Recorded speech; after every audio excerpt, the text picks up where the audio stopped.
Just recently, the US Senate passed a new bill.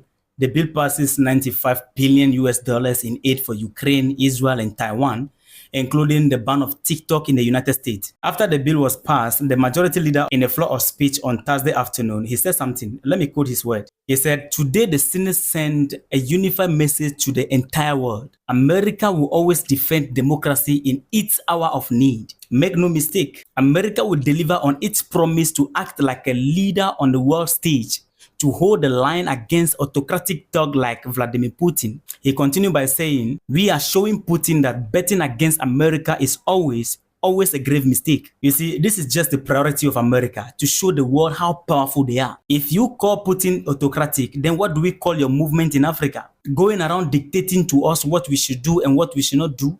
Taking our freedom fighters down because they refuse to satisfy your interest? What do we call that? Now, the legislation includes 60.8 billion to replenish Ukraine in the fight against Russia, 26.3 billion for Israel and humanitarian relief for civilians in conflict zone, including Gaza. Just imagine, people. Two people are fighting, you supply weapons to one person and give food to the other person. Sometimes I ask myself if we are dealing with humans with hearts. Now, in short, America used 95 billion US taxpayers' money to sponsor war. That huge amount to fuel war around the world. Meanwhile, look at the street of America. You go to the street of Philadelphia, California, and the rest of it, name them. You see homelessness. People are sleeping on the streets. You have your citizens who don't have roof over their head. After working so hard, you deducted from their money to sponsor war. You see, I know we have bad leadership in Africa, but I just realized that these guys are worse. You see, when they were busy using their money to fund war, China was investing in development and the well-being of their nation. And now America is simply bitter against China and Russia because they overtook them. How did that happen? When America was moving around trying to destabilize countries after countries, trying to control and cause conflict here and there, Russia was investing in the defense of their nation. And now they are bitter against Russia.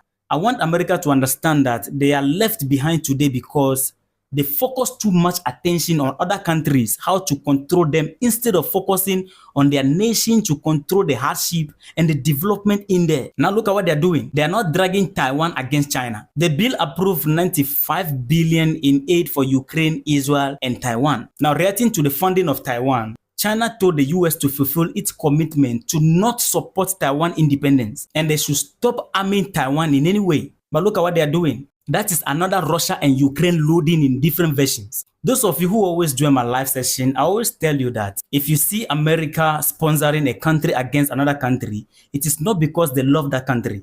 They are only interested in the conflict. They don't care about who gets hurt at the end. Their interest is the conflict. You see them sponsoring Ukraine against Russia, not because they love Ukraine and care for Ukraine. They are only interested in the conflict. You see them sponsoring Israel against Palestine.